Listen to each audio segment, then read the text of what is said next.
유튜브 시청자 여러분 안녕하십니까. 차한잔의 도론도담 시간입니다. 오늘도 방금사님 모셨습니다. 안녕하십니까 방금사님. 안녕하세요.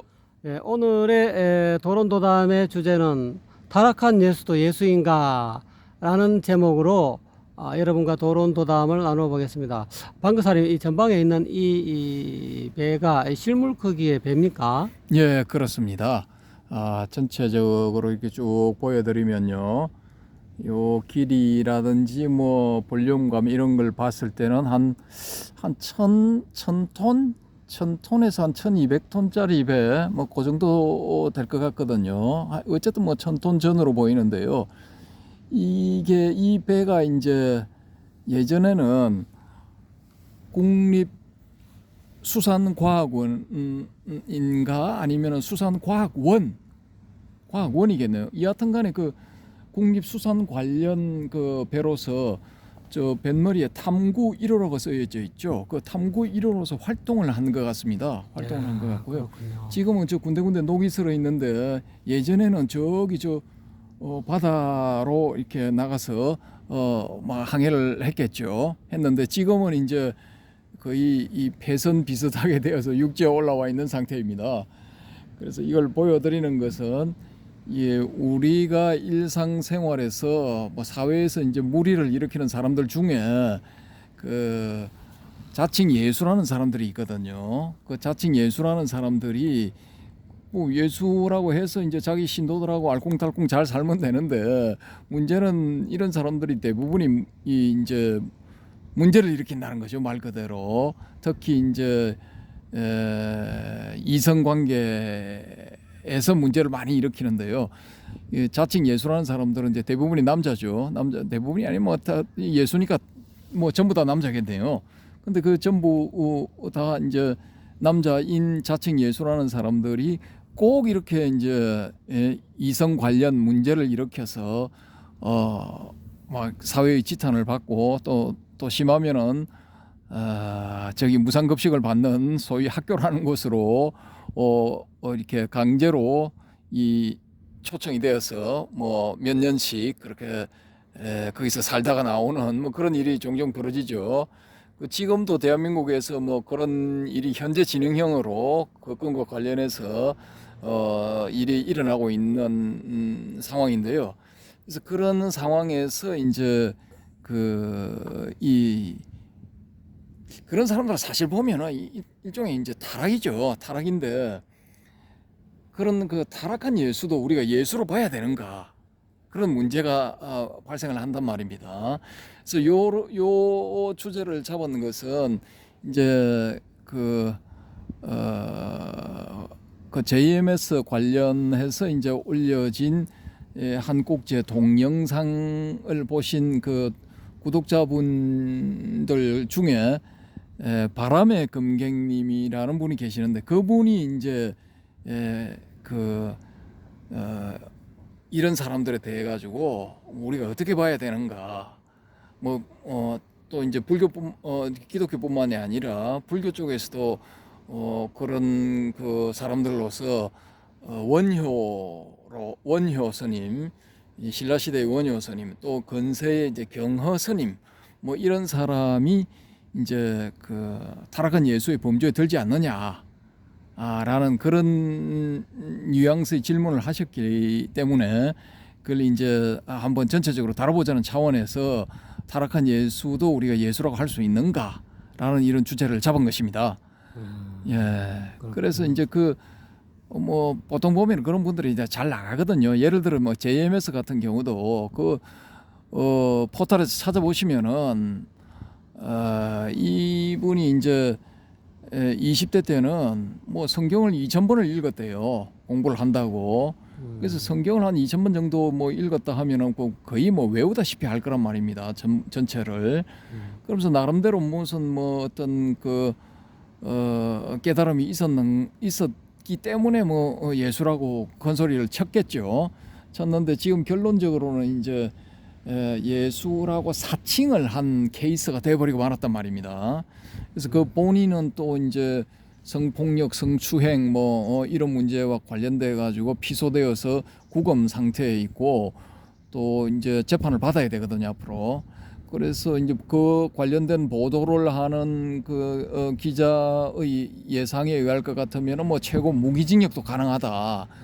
뭐 이런 전언을 하더라고요. 근데 그렇게 보면은 뭐 그런 사람을 뭐 자기가 스스로를 예수라고 한다고 해서 우리가 예수라고 인정을 해줘야 되는가 이런 문제가 이제 생긴단 말입니다. 그러면은 이제 여기서 우리가 이 한번 검토를 해봐야 될 문제는 딱 두 가지입니다. 예수, 그 다음에 타락. 요 두 가지 문제를 검토를 해봐야 되는데 그러면 과연 어떤 사람을 우리가 예수로 볼 것인가, 혹은 부처로 볼 것인가, 혹은 보살로 볼 것인가. 또 그런 사람들이 타락을 했다면은 그 타락을 과연 무엇으로 정의를 할 것인가. 여자 관계가 복잡하고 문란하고 사회의 일반적인 기준에 맞지 않는 것, 상식에서 벗어난 그런 은행을 한 것, 그런 것을 타락의 기준으로 잡을 것인가, 아니면 또 다른 타락의 기준이 있는 것인가, 이런 문제를 한번 이제 우리가 검토를 해볼 필요성이 있단 말입니다. 그리고 지난번에 이제 소개해드린 지두 크리슈나무르티의 경우에서 봤을 알 수 있는 것처럼 일반적으로 우리한테 잘 알려져 있는 그런 유명한 구루 내지 뭐 서성 뭐 이런 사람들도 이런 그 여자 관련되어서 뭐 복잡한 문제들을 일으키고 또 재산과 관련된 문제도 일으킨단 말입니다. 그래서 뭐 여성 재산 이 두 가지의 이 공통 두 가지에 걸쳐서 다 문제를 일으킨 사람으로서 대표적인 경우가 우리가 오쇼 라저니시를 들 수가 있거든요. 그래 이분도 이제 아주 그 유명한 구루였죠. 구루였는데 결국은 이제 미국에서 추방을 당하고 뭐 추방당해서 여기저기 떠돌아다니다가 결국은 자기 조국인 인도로 돌아가려고 했는데 인도에서도 받아주지를 안 해서 또 다른 제3국으로 떠돌아다니는 그 와중에 이제 사망을 했단 말입니다. 그러면은 그 이 80년대, 70년대, 80년대 한국에서도 뭐 열풍을 일으켰던 오쇼 라저니시 이 사람도 그러면 타락한 예수인가 아니면은 아예 예수가 아니었던가 이런 의문을 우리가 가져봄직하단 말입니다. 그러면은 이제 이 기독교의 경우 예수라고 할 것 같으면은 그 성경에 나오지 않습니까? 신약 성경에 전형적인 그런 은행들이 있죠. 예수의 특징들이 있단 말입니다. 그런 특징에 비추어 봤을 때 이 JMS의 정명석이라는 사람이 과연 그런 그 신약 성경의 기준에 맞느냐? 그걸 이제 한번 우리가 검토를 해보면은 맞다라고는 이제 볼 수가 없다라는 거죠. 거기에 신약 성경의 예수는 자신의 어떤 뭐 욕망 가운데 일부를 채우는 그런 것보다는 항상 다른 사람들을 위해서 살았단 말입니다. 그 십자가에 못 박혀서 뭐 인류의 죄를 대속했다라는 것은 후대 사람들이 만들어낸 거창한 어떤 그 명분이라고 할지라도 그 사람이 신약 성경 속에서 한 은행들은 대부분이 그때 고 가나안 땅 내지 고 예루살렘 기타 등등 그 근처에 사는 사람들을 위한 그 사람들을 위한 은행이었지 자기 자신을 위한 것은 우리가 거의 찾아볼 수가 없다고요. 거의 없어요. 거의 없어. 거의 뭐 아예 0%고 다 은행이 다 다른 사람들을 위한 은행이었다라고 볼 수가 있거든요. 그러면은 거기에 비춰서 본다면은 뭐 이 JMS 케이스는 한참 핀트가 어긋나 있죠. 그러면 기본적으로 이 사람은 예수가 아니다라고 우리가 판정을 내릴 수가 있단 말입니다. 그 원조 예수인 바이블에 등장하는 그 4대 성서의 신약의 4대 성서에 등장하는 그 기준으로 봤을 때 이 사람은 절대 예수가 될 수가 없죠. 근데 이 사람을 예수라고 우리가 이렇게 한번 예수인가 아닌가라고 의문점을 가지고 볼 수 있는 것은 뭐냐면은 본인이 예수라고 주장했기 때문이란 말입니다. 본인이 나는 예수다라고 주장을 하면서 그 추종자들이 생기고 그 추종자들도 이 사람을 예수로서 이제 따르기 시작했다라는 것이지요. 그렇게 되면은 원조 예수와 우리가 이제 같다라고 볼 것 같으면은 이 사람도 자기 자신을 위해서가 아니라 다른 사람들을 위해서 살았어야 된단 말입니다. 근데 이 사람의 경우는 지금 세상 사람들한테 알려져 있는 이런 것을 가지고 검토를 해보면은 전혀 아니죠. 자기 자신을 위해서 대부분이 살았지, 대부분의 인생을 몇십 년간 살았지, 다른 사람들을 위해서 살지는 않았고, 오히려 거기에 이 지금은 이제 성범죄라고 할 수 있는 그런 그 피해자들을 양산을 해내는 그 사람들 입장에서 봤을 때는 엄청난 그 고통을 당하고 있죠. 자기 의사에 반해가지고 그런 그 성적인 접촉을 함으로 인해서 여러 가지 문제가 그 사람들한테 생겼단 말입니다. 그런데 그런 문제는 이 정명석이라는 사람한테서는 아무 문제도 안 되는 거예요. 아무 문제도 안 돼. 그러면 이 사람은 이 JMS의 정명석이라는 사람은 아주 자기 중심적인 사람이고 이기적인 사람이다라는 거죠. 자기 중심적이라고 하면 이제 영어로는 에고센트릭이라 하거든요. 이게 자신 중심, 자신을 중심에 딱 놓고 나머지 모든 그 사건과 사물이 전개가 되는 거예요. 마치 이제 지구가 우주의 중심이다라고 생각했던 것처럼 자신이 그 지구 안에서도 자신이 중심이 되는 거예요. 그러니까 다른 사람, 다른 사건, 사고 뭐 이런 것은 다 부수적인 것이 돼버리는 거죠. 이 사람은 우리가 그냥 이게 이기적인 사람이다라고 하는 그런 범주도 이제 넘어선 거예요. 넘어서 있는 거야. 일반적 이기적인 사람하고는 다른 사람이에요. 훨씬 그 강도가 세고 그 이기적인 그런 경향에다가 자기 중심적인 경향까지 합쳐져서 더해진 것도 아니고 곱해진 거예요. 곱해진 상황이 되어서 모든 것이 자기 중심으로 돌아가야 되는 거예요. 이 사람은. 그러니까 심리적으로 이제 그런 상태가 딱 되어버리니까 자신의 은행이 타인에게 어떠한 상처를 주는가, 어떠한 고통을 주는가, 이건 문제가 안 돼요. 이 사람한테는 전혀 문제가 안 되는 거야. 예? 전혀 관심이 없죠. 아예 이제 기본적으로 이 사람의 사고 체계 안에서는 이 사람이 생각하는 그런 이 생각의 메커니즘 안에서는 그런 것이 전혀 일말의 가치도 없는 거야. 이 사람한테는 문제가 전혀 안 되는 거예요. 아예 생각조차 안 하는 거야. 그런 데서 고려조차 안 하는 거야. 그러니까 이 사람은 여성들을 그런 식으로 괴롭혀도 아무 죄책감, 죄의식 이게 없는 거예요. 왜? 당연한 거야. 그건 당연한 거야.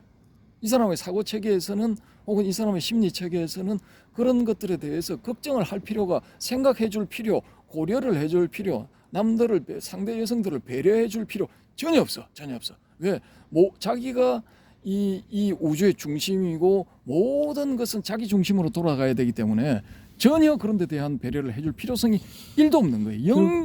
0.1도 없어. 결국은 정명석이라는 JMS라는 사람은 예수의 본체, 어떤 예수라는 사람이 어떤 존재인가에 대한 정확한 예수에 대한 파악이 안 된 사람이라고 할 수 있겠네요. 글쎄요. 그러니까 이제 성경을 2000번이나 읽었다는데 그렇게 이제 알려져 있는데 거기에 대한 의구심이 들 수가밖에 없는 거죠. 그렇게 2000번이나 읽었으면은 달달 외울 정도면은 거기 그 신약 성서 안에서 예수의 모습이 어떤 모습인지 알 거란 말입니다. 그렇죠. 예수가 어떤 은행을 해서 어떻게 사람들을 도왔는가, 어떻게 어려운 처지에 있는 사람들을 도왔는가, 예수가 어떤 사람들을 싫어했는가, 그런 것들을 다 알 거라고요. 그럼에도 불구하고 이 사람이 지금 하는 것은 그때 당시의 신약 성서 속에 있는 예수하고는 전혀 달라. 전혀 180도 완전히 달라요. 정반대야. 예. 그러면서 왜 예수라고 했을까요? 자기는 예수하고 전혀 손톱만큼도 제가 보건대 손톱만큼도 닮지 않은 사람 같은데 왜 스스로 예수라고 했을까요? 지금 보면 예수가 싫어할 만한 은행을 했다고 볼 수가 있거든요. 그런데 이 사람은 대한민국 기독교인들의 심리, 대한민국 그 사람들의 심리, 특히 여성들의 심리, 여기에 정통한 것 같아요. 여기에 대해서는 시체말로 빠삭한 것 같아. 무지하게 잘하는 것 같아요. 일반 심리학자 저리 가라 할 정도로 잘하는 것 같아요.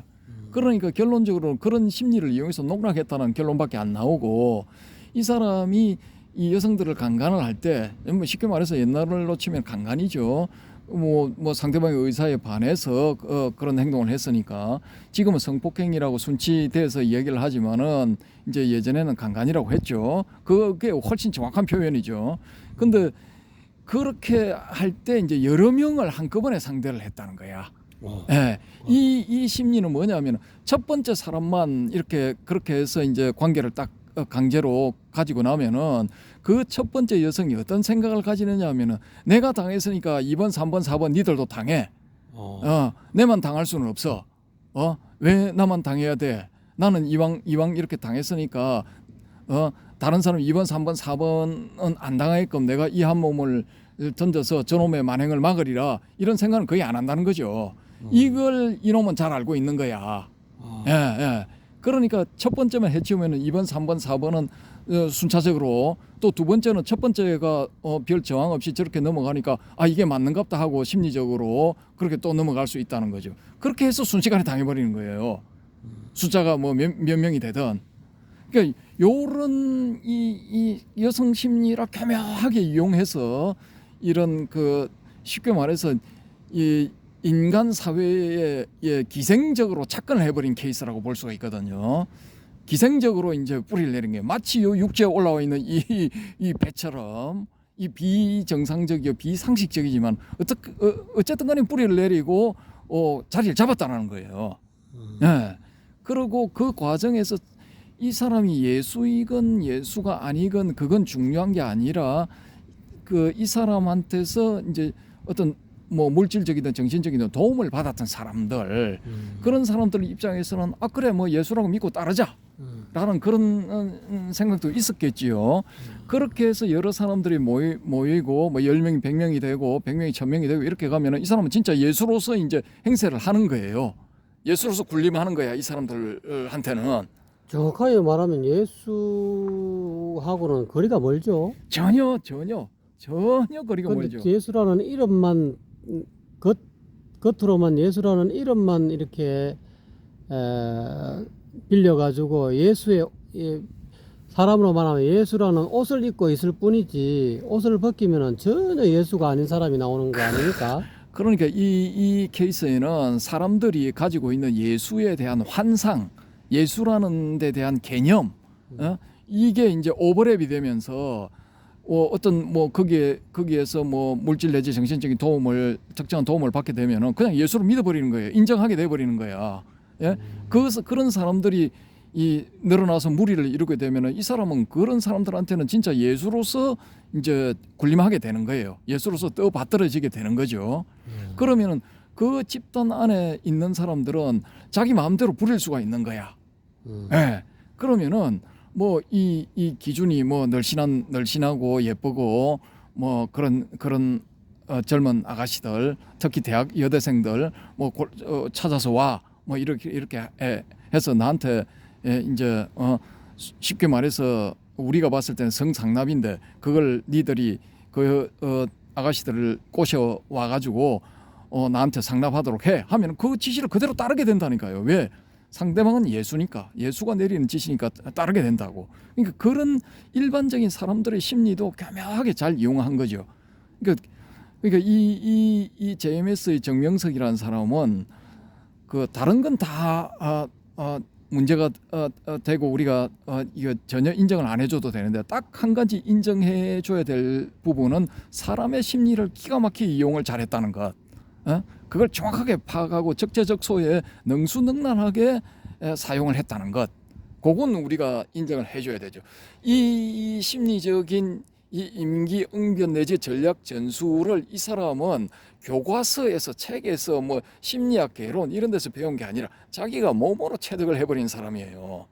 네, 실질적으로 일상생활 속에서 몸으로 체득한 사람이기 때문에 이건 뭐 심리학 천재 혹은 심리학 분야 그 분야에서 신이야 신 말 그대로 누구도 따라갈 수 없는 사람이야. 독보적인 실력을 가진 사람이에요.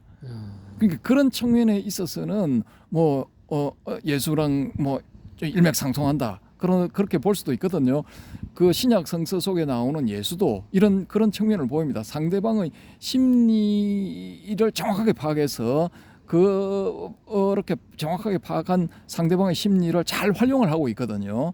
활용을 해도 자기를 위한 활용이 아니잖아요. 그렇죠. 다른 사람들을 위해서 쉽게 말해서 이제 뭐 유대인들을 위해서 혹은 또 더 뛰어넘어서 인류를 위해서 뭐 이렇게 이제 자신이 봉사 활동을 하는 그런 모습이죠. 그런데 이제 이 JMS라든지 JMS를 대표로 하는 현재 대한민국에서 한 20-30년 전부터 나타나기 시작한 나는 예수다라는 자칭 예수라는 사람들의 특징, 그런 사람들의 특징이 이제 상대방의 심리를 교묘하게 이용해서 사리 사욕을 채우는 정반대 방향으로 가버린 거죠. 그러니까 여기서 이제 진짜 오리지널 예수와 원조 예수와 지금 현재 이 2000년을 전후해서 나타나기 시작한 자칭 예수들과는 정반대 방향에 있는 겁니다. 정반대 방향. 그 진짜 예수는 사리 사욕은 전혀 없고 공익을 위해서 자기의 한 몸을 바치는 봉사의 삶을 사는 위치에 있다면은 자칭 예수들, 현재 나타나 있는 자칭 예수들은 사리 사욕을 채우는 방향에 오글오글 모여 있는 겁니다, 지금. 그렇군요. 그러면 이 소제목, 이 오늘 논담의 주제하고는 논담의 주제를 어떤 식으로 결론을? 이 지금 타락한 예수의 케이스에 이 우리가 통일 신라 시대 때 활약한 원효 스님을 들 수가 있거든요. 그러니까 이분이 제가 이제 보니까 612년인가 태어나셔가지고 612년인가 13년에 태어나셔가지고 한 40전 후에 요속공주랑 그렇게 이제 맺어져요, 인연이. 근데 그건 이제 이 태종무열왕이 반강제적으로 이제 청산과부가 된 자기 딸을 앵겼다, 이렇게도 파악을 할 수가 있거든요. 근데 이 원효 스님 같은 경우에는 제가 추적을 해보니까 그렇게 해서 이제 일종의 파괴를 하고 난 뒤에는 자기가 그냥 머리를 기르고 그냥 일반 사람들이 입는 일반 옷을 입고, 소위 말하는 그 출가자의 세계에서는 속복이라는 그 옷을 입고 그 머리를 기르고 또 이제 저작거리를 막 돌아다니면서 소성거사로서 활동을 했다라는 겁니다. 소성거사. 우리 박을 이렇게 두드리고 다니면서 소위 무해박이라고 이름을 붙여가지고 그 박을 두드리면서 술도 마시고 그 저작거리 사람들하고 어울리면서 나무아미타불 관세음보살을 하면은 극락세계에 갈 수 있습니다라고 이렇게 이 교화를 했단 말입니다. 포교를 했단 말입니다. 그 자기 나름대로 그 불자로서의 삶을 산 거죠. 그래서 지금 여기 보면은 이제 보통 사람들이 생각할 때 그렇게 파괴하고 나서도 이 사람이 스님으로서 살아갔을 것이다라고 보통 그렇게들 많이 이제 유추를 하시는데, 짐작을 하시는데, 제가 추적해 본 바로는 일반인으로서 살았다는 거죠. 끝까지. 이제 그 69세 우리 나이로 70에 그 자기가 임종할 때, 그 입적할 때까지 그렇게 살았다라는 것이고, 이렇게 봤을 때는 이제 이해가 되는 부분이 하나가 있는 게 뭐냐 하면은 백고자 법회를 하는데 원효 스님이 초청이 안 된 거야. 그 신라의 국경 안에 있는 그 스님 고성 100분을 초청을 하는 그 행사가 백고자거든요. 그래서 100명의 법문을 다 듣는 거예요. 그게 백고자 법회인데 거기에 원효 스님이 초청이 안 된 거야. 그러면은 우리가 이제 딱 이게 아구가 맞아 떨어지는 게, 그 사람은 이 스님이 아니고 이제는 일반인이기 때문에 100명의 고성을 모시는 이 백고자 법회에는 참석할 수 있는 자격이 없다라고 그 초청을 안 했다라고 보면은 이게 딱 맞아 떨어져요. 근데 나중에 이제 결국은 또 이 왕실에서 초청을 하게 되는데, 그건 뭐냐 하면은 그 금강산매 경론을 강의를 해주시오. 그 금강산매 경에 대해서 또 당신이 지은 금강산맥 경론에 대해서 이렇게 우리한테 이 설법을 해주시오라고 초청을 할 때는 이 원효 스님을 불렀단 말입니다. 그 금강산맥경에 대해서 론을 쓴 사람은 이 사람이 유일해요. 그러니까 이 사람을 불렀는데 그때 이 소성거사가 가서 그 왕이 부르니까 다 참석한 그 스님들을 내려다보면서 지난날 그 석가래들을 부를 때는 나를 안 부르더니만은 이제 대들보를 부를 때는 나를 불렀구나라고 웃는 장면이 나온다고요. 그래서 그 소리를 듣고 거기 앉아 있는 스님들이 얼굴이 이 붉어졌다. 뭐 그런 기록이 남아 있단 말입니다. 그러면 얼굴이 붉어진 건 두 가지 종류겠죠. 한 가지는 창피해서 야, 저 대들보 오고 저 사람 대들보고 우리는 나는 석가래밖에 안 되니까 좀 주눅드네, 창피하네, 뭐 이래서 얼굴이 붉어졌을 수도 있고, 또 다른 한 가지는 웃기는 소리 하고 있네, 네가 무슨 스님도 아닌 주제에 말이야 그런 소리를 하느냐 해서 화를 내서 또 울그락 했을 수도 있단 말입니다. 얼굴이 그 어쨌든 간에 이제 이 원효 스님 같은 경우에는 마흔에 그런 이제 마흔 전후에 그런 일이 있고 난 다음부터는 소성거사라고 살았다라고 보면은 아구가 짝짝 맞아 떨어지고, 그리고 이분은 이제 이 원효 스님 같은 경우에는 내 부처다, 내 보살이다, 뭐 이렇게 한 경우가 전혀 아니죠. 전혀 아니기 때문에 이제 타락한 부처, 타락한 예수라고 볼 수는 없죠. 그래서 이제 하게는 했어도 타락한 케이스는 아니다라는 거예요. 타락은 아니다라는 거지. 타락했다라는 거는 남을 기만하고 뭐 농락하는 경우가 이제 타락한 경우라고 볼 수가 있거든요. 근데 이 지금 현재 이제 이 20세기 2000년 전후에서 대한민국에 나타나서 나는 예수다라고 한 사람들의 경우에 보면은 이건 일단 이 사람들이 예수가 되었다가 주변 여건에 의해 가지고 타락을 한 케이스라고도 볼 수가 없는 거예요. 제가 봤을 때는. 그렇죠, 당연히. 기본적으로 이 사람들은 예수가 된 적이 없어. 그렇죠. 예수가 된 자기 적이. 스스로 자기 입으로만 예수다라고 이야기했을 뿐이지. 그걸 이제 남을 기만해서 사기를 치기 위해서 예수의 이름을 참칭했을 뿐이지. 그렇지. 자신이 예수가 된 적이 결코 없어. 한 번도 없죠. 저는 이제 그렇게 보는 거죠. 그래서 설령 이제 이 사람들이 실질적으로 예수가 되었다가 타락을 했다라고 했을 경우에는 경허선사 같은 케이스가 되어야 된다라는 거죠. 이 경허선사 같은 사람이 1800 이 사람이 49년에 태어나 가지고 뭐 전북 어디 부안인가 뭐 거기 태생이랍니다.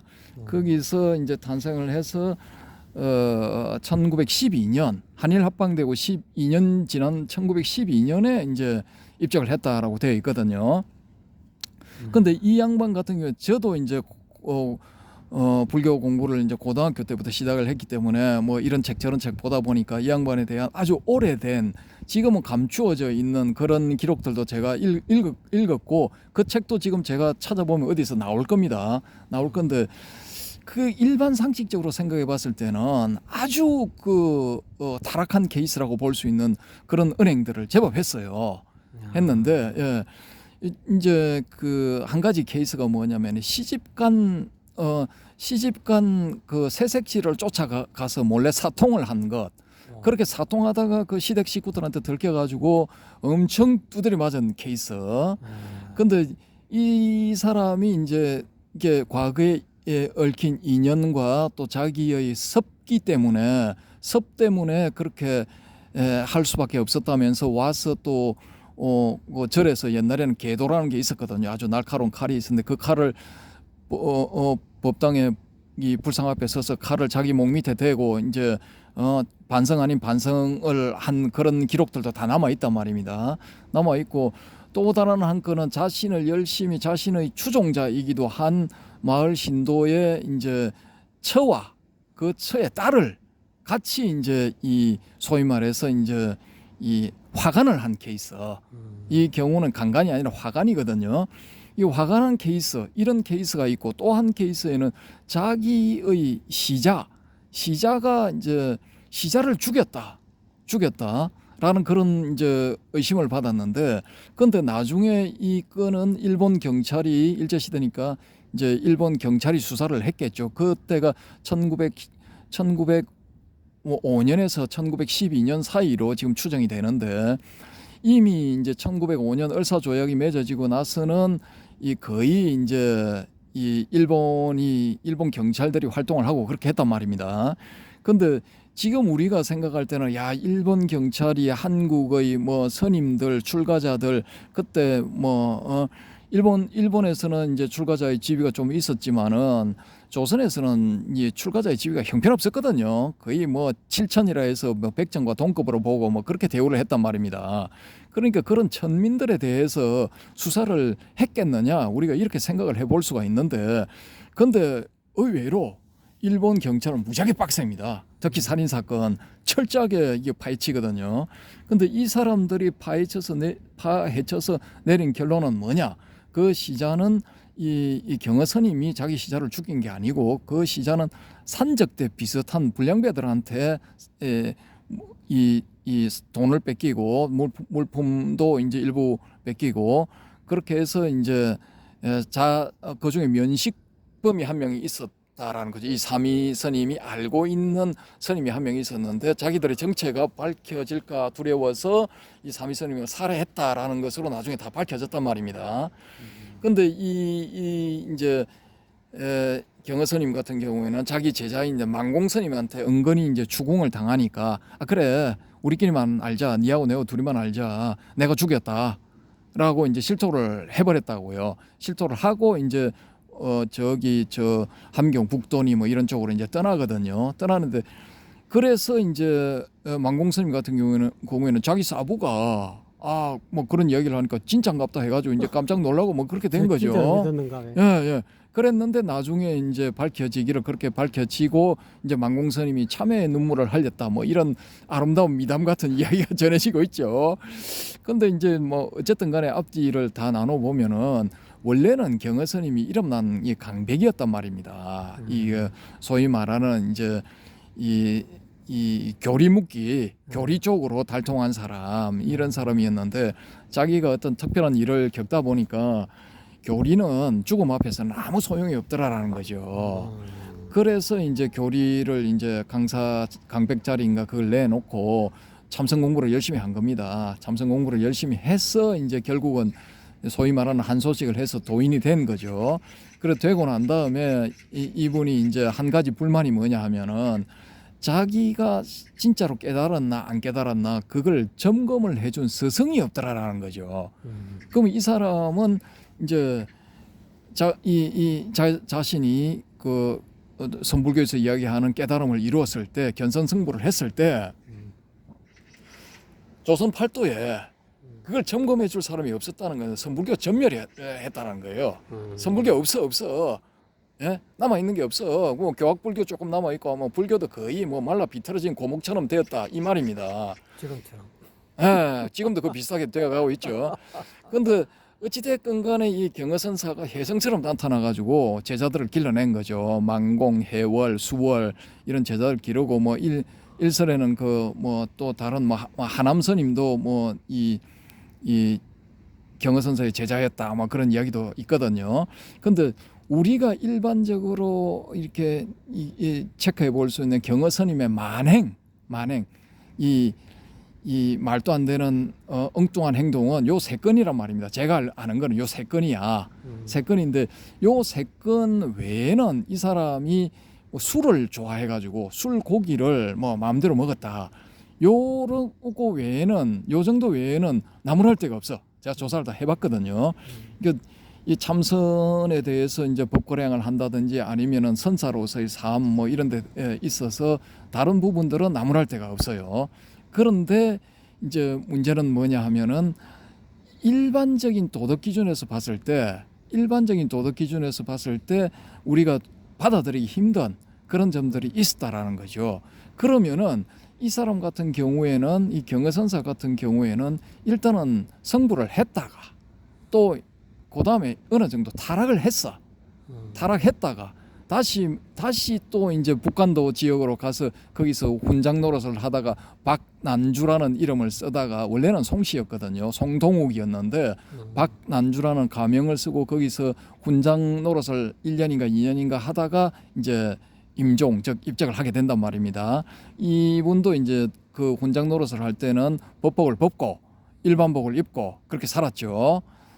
그런데 이제 지금 그렇게 이제 지금 기준에 봤을 때는 이 문제가 있다라고 보여지는 이 케이스라고 할지라도 이 사람 같은 경우에는 현재 지금 이 땅에서 2000년 전후 대한민국에서 나는 부처다, 나는 예수다, 나는 보살이다 하고 자칭 그렇게 선언을 하고 이렇게 이 신도들을 끌어모아서 추종을 받으면서 살아가는 뭐 이런 사람들한테 비하면은 뭐 용이죠, 용. 하늘과 같은 예, 사람이죠. 예, 전혀 뭐 수준이 천차만별이야. 완전 차이가 나요.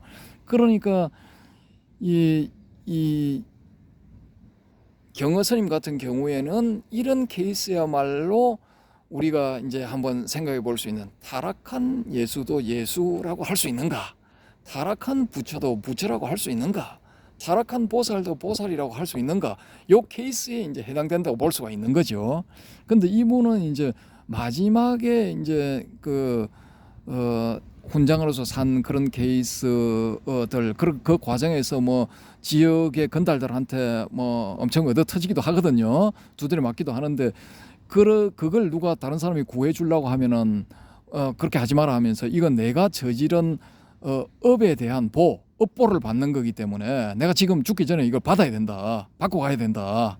그렇게 하면서 얻어 터졌거든요. 맞고 두드려 맞고 막 그냥 그 노숙도 하고 반불황자 비슷하게 그렇게 살았단 말입니다. 그렇게 하다가 그 지역의 어느 유지한테 이제 발굴이 된 거죠. 발굴이 되어서 그래 뭐 그러지 말고 우리 애들 글이나 가르쳐 주세요 해서 훈장 노릇을 좀 했다라는 거죠. 그러면은 지금 이 경허 스님의 삶과 지금 현재 여기서 나는 예수다라고 사기치고 있는 사람들, 나는 부처다라고 사기치고 있는 사람들, 이 사람들의 삶과 비교를 하면은 비교해 봤을 때는 이건 비교 대상이 아니야. 예, 전혀 비교해 볼 수 있는 대상이 아니에요. 그러니까 그 경허 스님 그 사람의 말따나 본인의 말따나 그 습기에 의해서 아주 그 생을 거듭하면서 이렇게 강화된 그런 습기에 의해서 그런 어떤 뭐 일반적인 기준에서 봤을 때는 타락하지 않았나라고 이렇게 지탄을 받을 만한 그런 행을 잠시 잠깐 했다라는 그 정도지 막 그냥 그걸 빌미로 해가지고 자기가 뭐 어떤 그 고성되고 다른 사람의 추앙을 받는 그 일을 빌미로 해가지고 다른 사람의 재산을 편취를 한다든지 아니면은 성적 착취를 해버린다든지 그런 경우는 전혀 없었다라는 거예요. 전혀 없었다는 거예요. 그 신도의 처와 신도의 딸하고 이제 그런 관계를 맺게 된 것도 그 사실은 그 신도가 자기 이제 처와 딸을 맡기고 가면서 은근히 부추긴 그런 면도 있어요. 그 기록을 읽어보면은 그런 면도 있어. 그러니까 이 사람들은 이제 일반적인 그런 법문주에서 생각하는 그런 건 이제 좀 벗어나 있는 거죠. 그래서 여기서 우리가 이제 한번 또 생각을 해볼 문제가 뭐냐 하면은 이게 이제 JMS류 같은 류와 이 경허류가 중첩이 되는 게 뭐냐 하면은 이 성적인 문제죠, 그죠? 성적인 문제가 중첩이 되고 그건 본능의 문제라고 볼 수가 있단 말입니다. 그러면 그걸 본능이라고 우리가 이렇게 정의를 했을 때 그 본능을 조절하는 것은 뭐냐? 우리의 유전자라고 볼 수가 있단 말입니다. 그러면은 소위 말하는 리차드 도킨스가 이야기한 이기적인 유전자가 발동을 해가지고 이 사람들을 배후에서 조절 내지 조종을 했기 때문에 그런 일들이 일어난 것인가?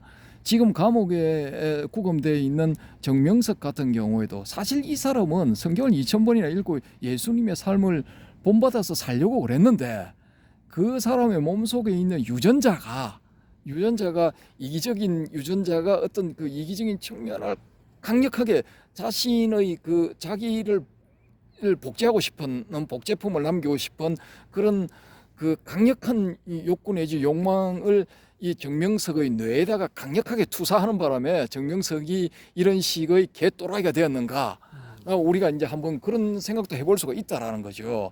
그래서 다음 시간에는 이 타락한 예수의 배후에는 이기적인 유전자가 있는가? 여기에 대해서 우리가 검토를 한번 해보자라는 것입니다. 오늘의 그러면 이 주제의 결론은 어떻습니까? 타락한 예수는 예수가 아닙니다, 여러분. 절대로 아닙니다. 결론은 예, 그렇게 됐습니까? 예. 그리고 잠시 타락하더라도 원래대로 돌아가야 되는 거지. 그 상태를 지속한다는 것은 그건 예수가 아닌 거죠. 예. 그래서 이제 그것도 이제 또 하나 다뤄볼 수 있겠네요. 이 세상의 우리가 지금 일상생활을 살고 있는 우리가 눈앞에서 보고 있는 이 현실 세계가 이게 하나의 가상 세계다. 이게